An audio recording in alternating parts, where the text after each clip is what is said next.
Selamat datang di kampus UGM bagi para tamu-tamu yang ada di sini dan juga para pengelola program studi S2 Manajemen Tinggi, kemudian pada Ketua PIKA, Pusat Inovasi dan Kebijakan Akademik, Bu Ika, dan seluruh peserta semua di sini. Jadi hari ini kita akan meresmikan masyarakat praktisi untuk pengembangan ilmu, dan juga ada yang scientist forum yang nanti kita akan lihat sebagai satu sesi yang sungguh sangat menarik untuk kita cermati. Dan ini semua dalam rangka menyambut Dies Natalis UGM yang ke-66, ya, sehingga mungkin acara serupa juga akan kita lakukan tahun depan mungkin untuk melihat bagaimana progresnya. Jadi pada buku pengantar bisa dibaca di dalam hal ini. Secara garis besar ya, saya melihat ada dua kelompok kepemimpinan, di mana yang pertama adalah kepemimpinan ilmu dan ilmuwan. Ini yang kita lihat dosen sebagai pemimpin ilmu dan ilmuwan. Kemudian yang kedua adalah kelompok kepemimpinan struktural dengan gambar yang dekanat dan rektorat itu sebagai semacam pemimpin yang mensupport pemimpin lain. Ini yang satu hipotesis, satu ungkapan yang saya teliti sejak lama, dan sekarang sudah saya mulai secara terbuka untuk membahas gagasan ini. Karena saya lama juga di rumah sakit, sehingga kalau kita lihat model seperti ini itu terjadi karena kinerja perguruan tinggi itu ditentukan bukan hanya oleh dekan atau rektor, ya, tapi banyak ditentukan oleh para dosen yang menulis publikasi ilmiah, ya, menarik dana riset, kemudian memberikan kuliah-kuliah yang menarik pada mahasiswa sehingga mereka datang ke perguruan tinggi, ya, dan sebagainya. Ya. Jadi ini suatu kombinasi antara pemimpin struktural yang mensupport para dosen dengan para dosen yang fokus pada ilmunya dan produktif. Itu baru sebuah perguruan tinggi itu bisa berjalan dengan baik. Nah, pengamatan ini juga saya lakukan ketika saya lama di London. Saya alumnus di University of London dari tahun 89 ke 93, kira-kira 25 tahun yang lalu. Ya. Saya melihat tradisi keilmuan di sana sangat-sangat kental. Juga saya sempat 10 tahun kemudian saya ke Harvard selama setahun, melihat bagaimana di sana dekanat atau rektorat itu sedikit jumlahnya. Ya. Yang banyak itu adalah dosen-dosen yang tadi influensial, yang punya pengaruh banyak, yang punya follower, pemenang hadiah Nobel dan sebagainya. Ya. Tapi ketika kita ke Indonesia, yang kita lihat adalah sebaliknya. Untuk jadi dekanat atau rektorat itu banyak sekali rebutan. Tapi untuk jadi pemimpin lab seumur hidup, ya, jadi di situ itu susah sekali. Nah, ini yang kita lihat, jangan-jangan inilah menjadi satu problem di bangsa kita. Nah, lebih lanjut kalau kita lihat, pengembangan ilmu membutuhkan pemimpin yang tugas dan fungsinya lebih pada pemimpin keilmuan, bukan sebagai pejabat struktural di lembaga pendidikan. Tapi tetap butuh para dekan dan para rektor, jangan dianggap sebaliknya, ya. Dan juga mempunyai masyarakat ilmiah, dan ini yang kita sebut sebagai semacam followernya, ya. Yang mempunyai dosen yang bidangnya sama di perguruan tinggi lain, misalnya dosen Fakultas Kedokteran UGM, juga ada Fakultas Kedokteran yang ada di Syah Kuala di Aceh, di Papua, di Kalimantan, ya. Ini mempunyai minat yang sama, ya. Dan juga mempunyai dalam konteks semacam dunia itu, ya, itu juga ada dalam bahasa Inggris atau Perancis itu juga punya semacam follower, ya. Jadi ini sebagai pemimpin, termasuk pemimpin riset dalam bidang ilmu tertentu. Nah, kemudian siapa yang disebut sebagai scientist leader dalam konteks perguruan tinggi? Nah, ini yang mereka yang mendidik mahasiswa, mengembangkan ilmu pengetahuan, dihormati peers-nya, dan mempunyai follower untuk bidangnya. Dan mungkin mereka memimpin program studi pendidikan di lab-nya atau di studi atau pusat dan semacam kelompok-kelompok penelitian, ya. Dan mereka yang bikin karya-karya ilmiah. Jadi kalau kita sebut dalam konteks ranking perguruan tinggi, mereka sebenarnya adalah mesin-mesin pembangkit tadi kinerja. Jadi powerhouse-nya itu di situ. Jadi bukan hanya pelengkap, jadi mesin utamanya. Ini. Tapi justru ini yang menarik. Jadi ketika dalam konteks Indonesia itu mesin-mesin utama ini banyak yang dalam kutip ya, saya sebut banyak ya, karena saya sering keliling Indonesia itu sering tidak ada atau kurang efektif. Kita lihat misalnya jam 2 siang itu, jam 3 siang itu lab-lab sudah sepi, sudah kosong.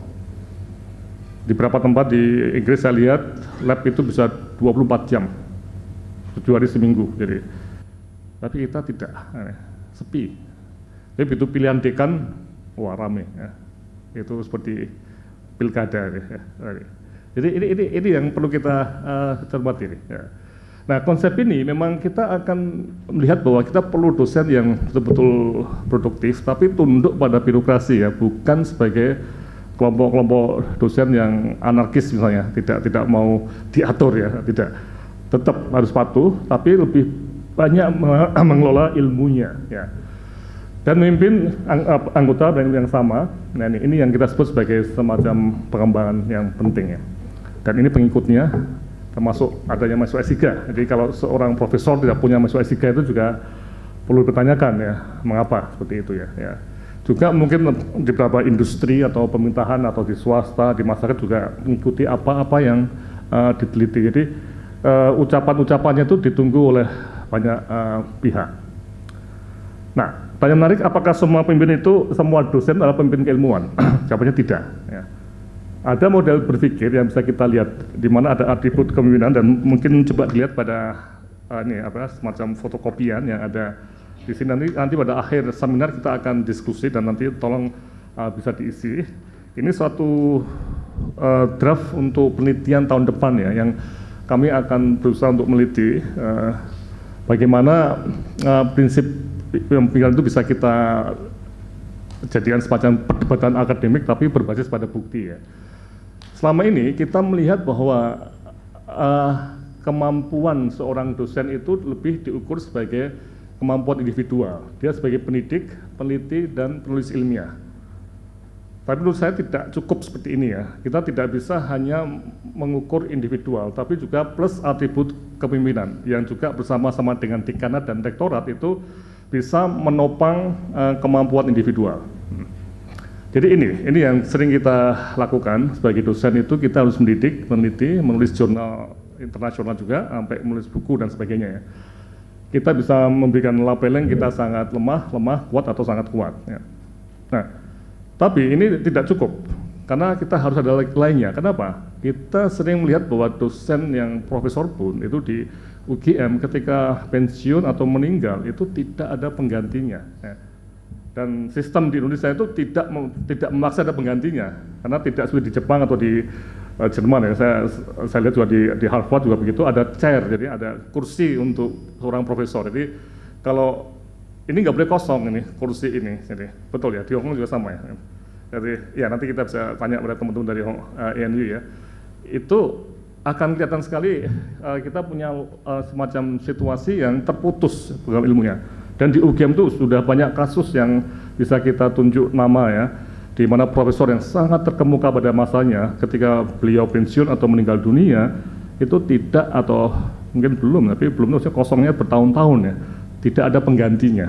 Nah, jadi ini yang menarik ya. Jadi tidak ada proses regenerasi ya.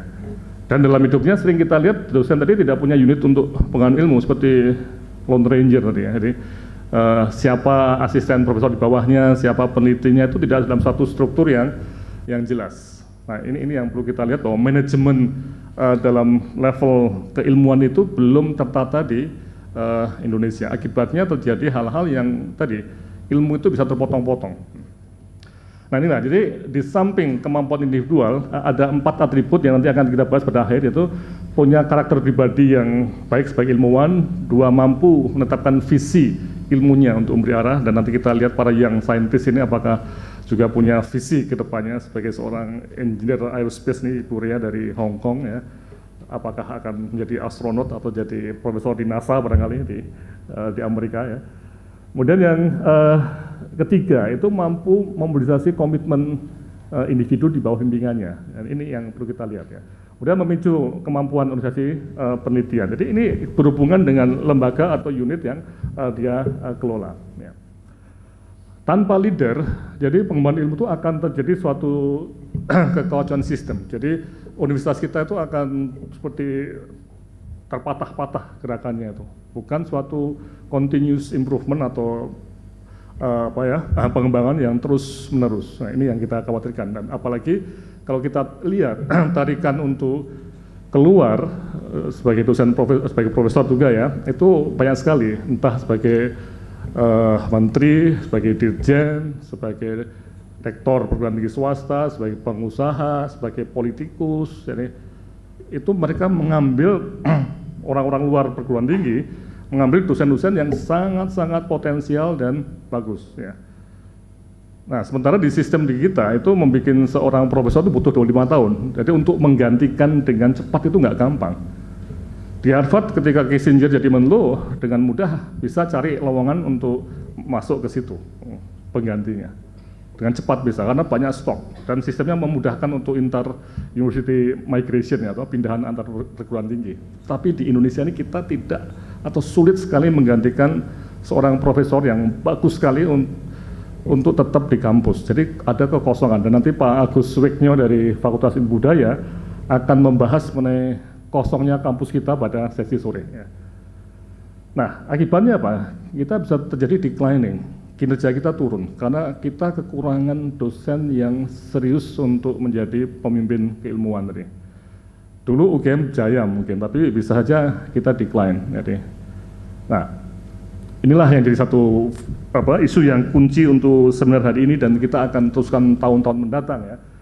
Bagaimana proses menjadi pemimpin keilmuan itu tidak mudah. Ini pengalaman pribadi juga bermain bagi saya ya. Itu sangat panjang ya. Saya sudah 29 tahun jadi dosen ya. Itu tetap merasa bahwa ada banyak hal yang perlu kita kembangkan ya. Dan tadi punya banyak titik kritis yang harus kita cermati, di mana kita tujuannya itu menjadi pemimpin keilmuan atau menjadi orang yang berpengaruh dari ilmu, tapi di saat muda pun, saat rekrutmen sudah ada titik kritis pertama, jelek rekrutmennya tuh. Jadi kita mendapatkan dosen yang sebenarnya itu tidak ingin jadi dosen, itu juga bisa terjadi, atau tidak pantas jadi dosen, pengennya jadi politikus tapi jadi dosen ya. Nah, atau pengen jadi pengusaha melalui dosen ya. Jadi macam-macam nih, ini yang kita lihat ya. Kemudian yang kedua, titik-titik yang usia yang lebih 35-an, 40-an, 50-an ya, yang menengah tadi, itu ya tidak bekerja bidang ilmunya tadi, karena di dalam perguruan tinggi itu juga ada godaan untuk menjadi birokrat kampus ya. Saya punya banyak kasus di UGM ketika dosen-dosen muda, seorang S3 pulang dari sekolah yang 5 tahun atau 4 tahun di luar negeri, itu kemudian mengurusi pekerjaan administratif yang bukan bidang ilmunya ya. Nah, apa yang terjadi kemudian? Buruk untuk dua-duanya. Untuk lembaganya dia nggak kompeten ya. Dan untuk dia sendiri, karir akademiknya juga terhambat, karena pekerjaan administrasi dan pekerjaan yang sifatnya mengelola itu di Indonesia itu berat sekali, tidak kenal waktu, tidak kenal semacam pola, harus banyak politiking dan macam-macam ya. Dan akhirnya terjadi apa yang kita sebut sebagai dosen-dosen muda yang layu sebelum berkembang, atau tragedinya itu tidak bisa menjadi seorang profesor, padahal waktu muda itu sangat-sangat bright ini. Kemudian titik kritis ketiga itu dosen atau yang doktor dan profesor yang tidak full time di kampus, karena tadi tarikan di luar dan tidak ada penggantinya. Ini yang jadi masalah besar untuk bangsa kita ya. Ya, jadi ini yang perlu kita cermati. Ini membuat ilmu yang ada di perguruan tinggi itu bisa terpatah-patah. Nah, sehingga rancangan seminar hari ini kita akan melihat bahwa pada hari ini, pagi hari, kita akan ada Young Scientist Forum ya. Di sini nanti kita akan mendengarkan dari Ibu Rea dan Pak Dr. Isnaini ya, dari LIPI dan dari Hong Kong University of Science and Technology ya, bagaimana yang saintis di luar negeri dan di LIPI dikembangkan. Yang kemudian nanti juga Bu Lydia Nabidipulu dari ENU juga akan mungkin dalam sambutannya akan menggambarkan sedikit mengenai hal ini. Kemudian juga nanti kita lihat setelah makan siang kita juga akan diskusi dengan Pak Nawi Eng, Profesor Nawi Eng, itu teman saya, adik kelas saya yang jadi dosen di Umeå di Sweden ya, di Swedia. dan baru saja jadi profesor dalam usia yang sangat-sangat muda. Jadi sangat-sangat muda. Ya. Nah, kemudian siang hari kita akan membahas mengenai bagaimana titik kritis ketiga profesor yang sudah lama dibina itu kemudian bekerja di tempat lain. Ini Pak Agus Wigno yang akan membahas mengenai hal ini. Ya. Nah, sehingga dengan latar belakang ini kita akan masuk pada apa yang disebut ya. Selamat pagi, Prof. Ratna. Ya. Ya. Ya, jadi ini Prof, kita baru masuk pada rancangan seminar hari ini di mana titik ini tentang menjadi dosen itu ada titik kritis yang saat rekrutmen mungkin nggak beres ya. Kemudian ketika jadi dosen muda itu ternyata terlalu terbebani urusan administratif ya, bukan ilmunya ya. Dan nanti ada Young Scientist Forum dari Hong Kong dan dari LIPI yang akan memaparkan bagaimana situasi di tempatnya secara singkat ya. Kemudian titik kritis ketiga itu dosen atau profesor yang senior yang karena panggilan bangsa atau mungkin karena tuntutan beberapa hal itu tidak bisa full timer di kampusnya dan tidak ada penggantinya yang sesuai. Nah, sehingga kita butuh masyarakat praktisi yang membahas hal ini, sehingga hari ini kita mencoba nanti sore nanti itu membuat forum ini ya, masyarakat praktisi untuk berbagi tips dan pengalaman dalam mengembangkan diri menjadi pemimpin keilmuan di bidang masing-masing. Ya. Ini berada pada fase dosen junior ataupun juga menengah dan senior. Ya. Kemudian berfungsi sebagai forum ilmiah dan mengumpulkan serta membahas referensi yang open source mengenai kepemimpinan ilmu dan juga manajemen perguruan tinggi tentunya. Melakukan kerjasama bersama dan networking antar anggota dalam pengembangan diri, termasuk nanti kita juga mencari teman-teman di luar negeri yang bisa networking bersama kita di sini. Nah, kegiatannya itu akan mengadakan semacam diskusi tatap muka dan online tentang pengalaman mengembangkan diri menjadi pemimpin keilmuan, termasuk hari ini kita mulai di sini. Kemudian melakukan penelitian mengenai kepemimpinan. Jadi tahun depan 2016 di Prof. Ratman ya, kami dan Prof.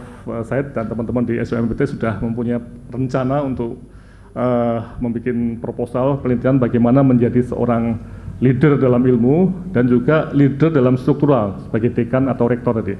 Ini kita rencanakan untuk penelitian yang sifatnya menunjang pendidikan tinggi. Kemudian referensi-referensi kita kembangkan dan mungkin juga studi tour ke berbagai negara untuk melihat bagaimana situasi yang ada di Amerika ataupun di Eropa, di Hong Kong, di Singapura, di Malaysia, di Melbourne dan sebagainya. Tempat online di sini di www.manajementinggitinggi.net, kita menggunakan .net karena ini terbuka untuk semuanya, karena kalau UGM ICID itu susahnya kadang-kadang dianggap punya UGM. Tapi nanti semua akan link juga dengan UGM ICID, akan ada redirect ke sana. Nah, siapa anggotanya? Kami berharap ada yang saintis dan juga para profesor, harapannya nanti. Dan kita akan mencoba menghimbau teman-teman di Dewan Guru Besar, di senat akademik, juga di seluruh dosen di UGM untuk masuk ke sini. Ya. Dan dari UGM kami akan mengembangkan ke seluruh Indonesia dan dunia kalau memungkinkan. Oke, saya kira ini dari saya dan sekali lagi terima kasih pada para tamu, Ibu Lydia, Pak Isnaini, Ibu Rea atas kehadirannya. Dan mari kita berseminar dengan acara yang dapat dilihat di website dan juga ada di depan kita, mungkin bisa dibuka di halaman 8, di mana setelah pembukaan ini kita akan masuk pada pengalaman yang saintis dari luar negeri, kemudian dari bidang kesehatan di UGM. Nah, setelah lunch kita akan melihat tentang karir akademik profesor di Swedia oleh Pak Ngawi, kemudian juga ada masalah dalam konteks kosongnya kampus kita karena banyak profesor yang tidak full time di kampus, kita akan bahas ya, dan ditutup dengan ciri-ciri dari seorang pemimpin serta nanti ya, Prof. Syahid Susanto akan membahas mengenai apa yang akan dikerjakan termasuk resolusi kita untuk kedepannya. Semoga bisa baik dan jangan menjadi pesta kembang api, artinya habis terang debutlah gelap, tidak. Kita harus dari habis gelap ini kemudian pelan-pelan terang sampai nanti suatu ketika terang benderang. Sekian dan terima kasih. Wassalamualaikum warahmatullahi wabarakatuh.